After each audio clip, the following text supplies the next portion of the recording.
Hello student, education 24 में आपका स्वागत है। आज के इस वीडियो में मैं आपको बीए फर्स्ट ईयर के फर्स्ट सेमेस्टर में आपका जो सब्जेक्ट है इकोनॉमिक यानी कि अर्थशास्त्र, उसके अंदर कौन कौन से क्वेश्चन आने वाले हैं, इस वीडियो के अंदर मैं आपको आने वाले क्वेश्चन के बारे में बताऊंगा। सो आप इस वीडियो को ध्यान से देखिएगा ताकि आपको आने वाले क्वेश्चन के बारे में अच्छे से पता चल सके। और जो भी स्टूडेंट बीए फर्स्ट ईयर के अंदर है, जिनका फर्स्ट सेमेस्टर का एग्जाम होने वाला है, वो लोग कमेंट करके ज़रूर बताएं कि नेक्स्ट क्वेश्चन पेपर उनको किस सब्जेक्ट के ऊपर चाहिए, ताकि आपके कमेंट के अनुसार मैं आपको क्वेश्चन पेपर दे सकूँ।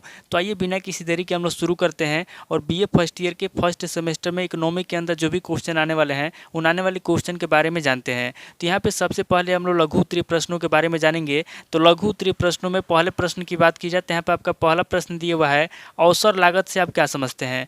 पहला प्रश्न कह रहा है जो अवसर लागत है उससे आप क्या समझते हैं। यहाँ पे आपको अवसर लागत के बारे में बताना है। अब अगली क्वेश्चन की बात की जाए तो यहाँ पे आपका दूसरा क्वेश्चन दिया हुआ है, आगमन प्रणाली का संक्षिप्त परिचय दीजिए। दूसरा क्वेश्चन कह रहा है जो आगमन प्रणाली है, यहाँ पे आपको आगमन प्रणाली का संक्षिप्त परिचय देना है। अब अगली क्वेश्चन की बात की जाए तो यहाँ पे आपका तीसरा क्वेश्चन दिया हुआ है, मांग का नियम क्या है। तीसरा क्वेश्चन कह रहा है कि मांग का नियम क्या है, यहाँ पे आपको मांग का नियम बताना है। अब अगली क्वेश्चन की बात की जाए तो यहाँ पे आपका चौथा क्वेश्चन दिया हुआ है, उपभोक्ता की बचत सिद्धांत की मान्यता क्या है। चौथा क्वेश्चन कह रहा है जो बचत सिद्धांत की मान्यता है, यहाँ पे आपको बताना है कि उपभोक्ता की बचत सिद्धांत की मान्यता क्या है। अब अगली क्वेश्चन की बात की जाए तो यहाँ पे आपका पांचवा क्वेश्चन दिया हुआ है, मांग की लोच के रूप बताओ। पांचवा क्वेश्चन कह रहा है जो मांग की लोच है, यहाँ पे आपको मांग की लोच के रूप बताना है। अब अगली क्वेश्चन की बात की जाए तो यहाँ पे आपका छठा क्वेश्चन दिया हुआ है, आय प्रभाव को स्पष्ट कीजिए। छठा क्वेश्चन कह रहा है जो आय प्रभाव है, यहाँ पे आपको आय प्रभाव को स्पष्ट करना है। अब अगली क्वेश्चन की बात की जाए तो यहाँ पे आपका सातवां क्वेश्चन दिया हुआ है, तटस्थता वक्र विश्लेषण में उपभोक्ता संतुलन किस प्रकार होता है।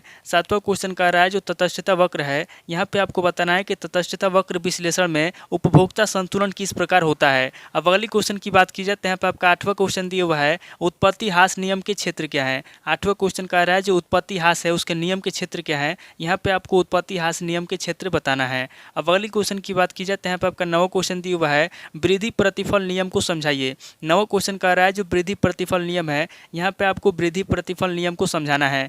अब अगली क्वेश्चन की बात की जाए तो यहाँ पे आपका 10वां क्वेश्चन दिया हुआ है, सम उत्पाद वक्र की दो विशेषताएं बताइए। 10वां क्वेश्चन कह रहा है जो सम उत्पाद वक्र है, यहाँ पे आपको सम उत्पाद वक्र की दो विशेषताएं बताना है। अब अगली क्वेश्चन की बात की जाए तो यहाँ पे आपका 11वां क्वेश्चन दिया हुआ है, क्या अल्पकालीन लागत वक्र यू के आकार का होता है। यानी कि 11वां क्वेश्चन कर रहा है जो अल्पकालीन लागत वक्र है वो यू के आकार का होता है कि नहीं होता है। यहाँ पे आपको बताना है कि अल्पकालीन लागत वक्र यू के आकार का होता है कि नहीं होता है। अब अगली क्वेश्चन की बात की जाए तो यहाँ पे आपका 12वां क्वेश्चन दिया हुआ है, पूर्ण प्रतियोगिता का अर्थ एवं परिभाषा बताइए। 12वां क्वेश्चन कह रहा है जो पूर्ण प्रतियोगिता है, यहाँ पे आपको पूर्ण प्रतियोगिता का अर्थ बताना है और उसकी परिभाषा बताना है। अब अगली क्वेश्चन की बात की जाए तो यहाँ पे आपका 13वां क्वेश्चन दिया हुआ है, एकाधिकार की विशेषताएं बताइए। 13वां क्वेश्चन कह रहा है जो एकाधिकार है, यहाँ पे आपको एकाधिकार की विशेषता बताना है। अब अगली क्वेश्चन की बात की जाए तो यहाँ पे आपका 14वां क्वेश्चन दिया हुआ है, एकाधिकार के वर्गीकरण का वर्णन कीजिए। 14वां क्वेश्चन कह रहा है जो एकाधिकार का वर्गीकरण है, यहाँ पे आपको एकाधिकार के वर्गीकरण का वर्णन करना है। अब अगली क्वेश्चन की बात की जाए तो यहाँ पे आपका 15वां क्वेश्चन दिया हुआ है,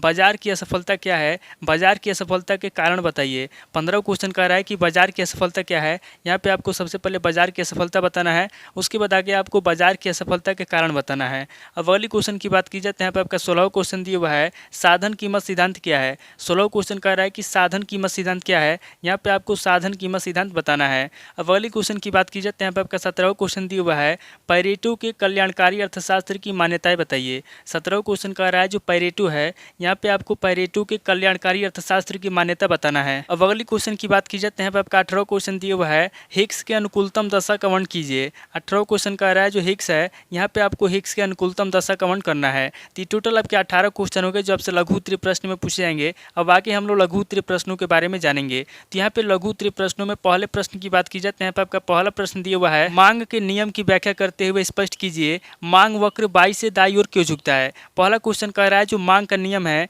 यहाँ पे आपको सबसे पहले मांग के नियम की व्याख्या करना है, यानी कि सबसे पहले आपको मांग के नियम के बारे में बताना है, उसके बाद आगे आपको स्पष्ट करना है कि जो मांग वक्र है बाईं से दाईं ओर क्यों झुकता है। अब अगली क्वेश्चन की बात की जाए तो यहाँ पे आपका दूसरा क्वेश्चन दिया हुआ है, उपभोक्ता की बचत से आप क्या समझते हैं, इसकी आर्थिक महत्व की विवेचना कीजिए। दूसरा क्वेश्चन कह रहा है जो उपभोक्ता है, यहाँ पे आपको उपभोक्ता की बचत से आप क्या समझते हैं, सबसे पहले यहाँ पे आपको बताना है कि उपभोक्ता की बचत से आप क्या समझते हैं, उसके बाद आगे आपको इसके आर्थिक महत्व के बारे में बताना है। अब अगली क्वेश्चन की बात की जाए तो यहाँ पे आपका तीसरा क्वेश्चन दिया हुआ है, उपयोगिता से आप क्या समझते हैं, उपयोगिता की माप का वर्णन कीजिए। तीसरा क्वेश्चन कह रहा है कि उपयोगिता से आप क्या समझते हैं, यहाँ पे आपको सबसे पहले उपयोगिता के बारे में बताना है। उसके बाद आगे आपको उपयोगिता की माप का वर्णन करना है। अब अगली क्वेश्चन की बात की जाए तो यहाँ पे आपका चौथा क्वेश्चन दिया हुआ है, जल हीरा विरोधाभास का संक्षिप्त वर्णन कीजिए। चौथा क्वेश्चन कह रहा है जो जल हीरा विरोधाभास है, यहाँ पे आपको जल हीरा विरोधाभास का संक्षिप्त में वर्णन करना है। अब अगली क्वेश्चन की बात की जाए तो यहाँ पे आपका पांचवा क्वेश्चन दिया हुआ है, उत्पादन किसे कहते हैं, उत्पादन के विभिन्न स्वरूप बताइए। पांचवा क्वेश्चन कह रहा है कि उत्पादन किसे कहते हैं, यहाँ पे आपको सबसे पहले उत्पादन के बारे में बताना है। उसके बाद आगे आपको उत्पादन के विभिन्न स्वरूप बताना है।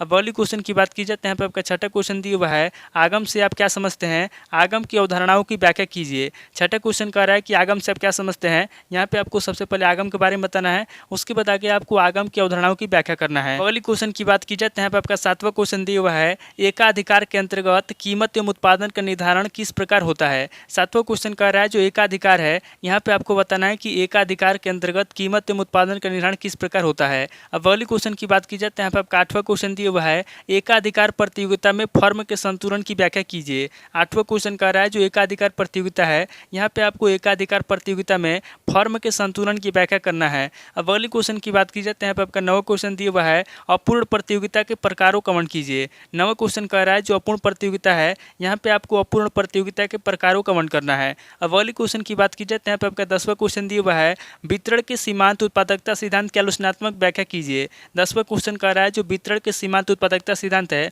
यहाँ पे आपको वितरण के सीमांत उत्पादकता सिद्धांत की आलोचनात्मक व्याख्या करना है। अब अगली क्वेश्चन की बात की जाए तो यहाँ पे आपका 11वां क्वेश्चन दिया हुआ है, सीटोवस्की के दोहरे मानदंड की व्याख्या कीजिए। 11वां क्वेश्चन कह रहा है जो सीटोवस्की के दोहरे मानदंड है, यहाँ पे आपको सीटोवस्की के दोहरे मानदंड की व्याख्या करना है, यानी कि दोहरे मानदंड के बारे में आपको बताना है।